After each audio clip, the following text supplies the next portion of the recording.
happened today? You know my name, huh? Now, Ah, I got you. okay. So so Sorry about so that. so today we topic how to balance work and life Right, balancing without work and burnout. Okay, give me. burnout. Yes. Yeah, Okay. that's the big one. Yes. What are the early signs that a person is heading toward burnout?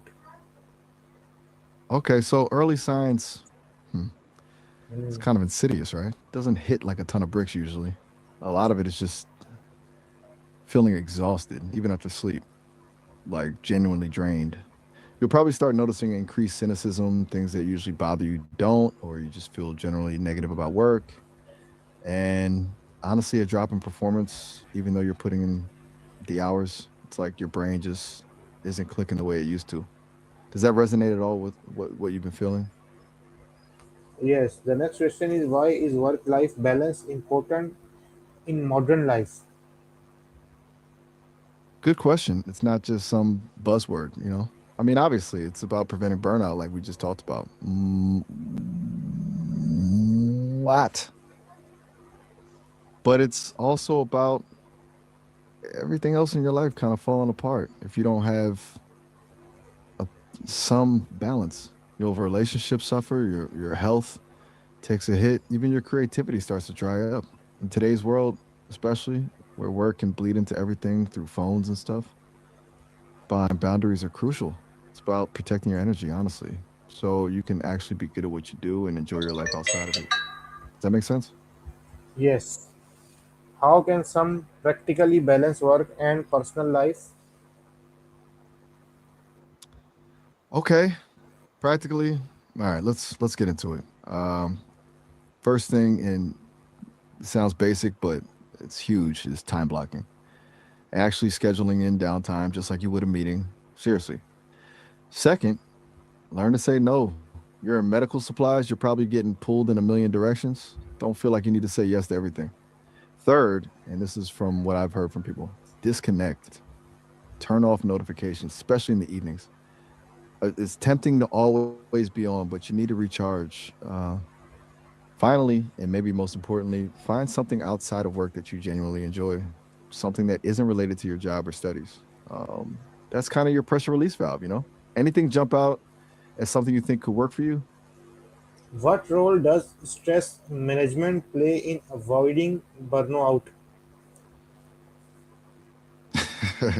Huge role. Um, like massively huge. Stress is basically the fuel for burnout. You know, if you're constantly running on high stress, you're gonna crash eventually. It's not about eliminating stress entirely. That's impossible. It's about managing it. Uh, Things like mindfulness, even just a few minutes of deep breathing can make a difference. Regular exercise is a big one too. Gets those endorphins going. And honestly, recognizing your limits and asking for help when you need it. A lot of people try to tough it out, but that just makes things worse. It's about being proactive, not reactive. Are you doing anything currently to manage stress? Do you think technology has made work-life balance easier or harder? Oof, that's a tricky one. Honestly, I think it's made it both. It's kind of a double-edged sword. On the one hand, technology lets you work from anywhere, be more flexible. On the other hand, it means you're always on call. That constant connectivity is exhausting. It blurs the lines between work and personal life, making it harder to disconnect. I think the key is being intentional about how you use technology, setting boundaries, turning off notifications, and actively carving out time for yourself. It's not about ditching technology entirely, but using it on your terms rather than letting it use you. You, working with WhatsApp a lot, probably get that firsthand, right? How can employees protect their mental health at work?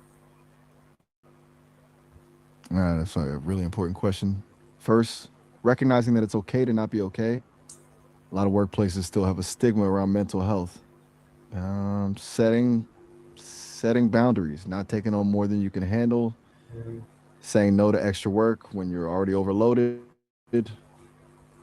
Third, taking breaks throughout the day, stepping away from your desk, even for 5 minutes, can make a big difference.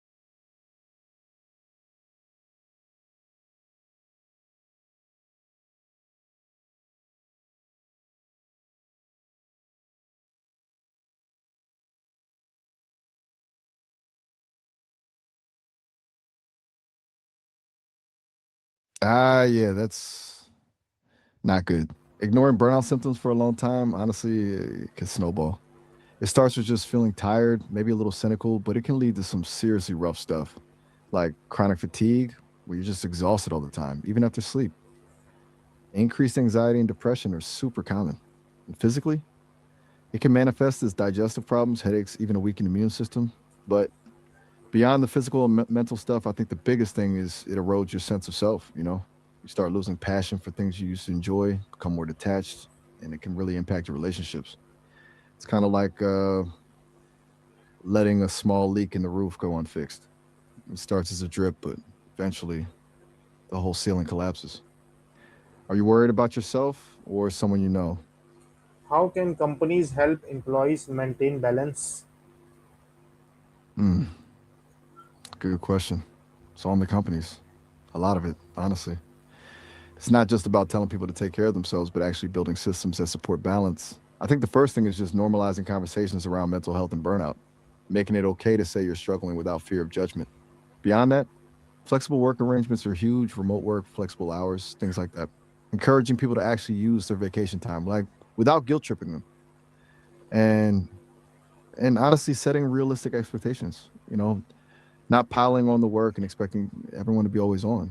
I've heard good things about companies offering wellness programs like access to mental health resources, mindfulness workshops, even gym memberships, but it's got to be genuine, not just a checkbox thing.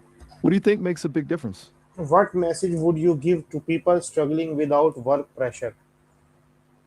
Hmm, that's a good one. Okay, if someone's struggling even without the pressure of work, I'd say first it's okay to not be okay. Seriously, you put so much pressure on ourselves to be productive and on all the time, even when there's no external demand. It's like we internalize that pressure. So give yourself a break and then try to reconnect with things that genuinely bring you joy, even if they seem small. A walk in nature, listening to music, reading a book. It's about finding those pockets of peace and allowing yourself to just be and maybe explore why you're feeling that lack of motivation or purpose. Is there something missing? Something you've always wanted to try? Okay, the It's easy last to fall into question. a rut. E- All How d- right, hit me with it. how does poor time management lead to burnout? Gotcha. Poor time management is a really sneaky route to burnout. Honestly, it's kind of a domino effect, right? When you're constantly scrambling to catch up, things get missed, deadlines loom, and that creates stress. Then you start working longer hours to compensate, which means less time for rest and recovery. And that chronic stress, that's fuel for burnout. It's like you're always in fight or flight mode, and your body just can't sustain that indefinitely. Plus, poor time management often leads to feeling like you're losing control. Everything feels chaotic, and overwhelming, and that helplessness can be really draining. Okay, thank you It's not just about. for giving a time. We will come again next time. For that time, we will be leave now. Okay, thank you. Bye. Oh, all right. Have a good one.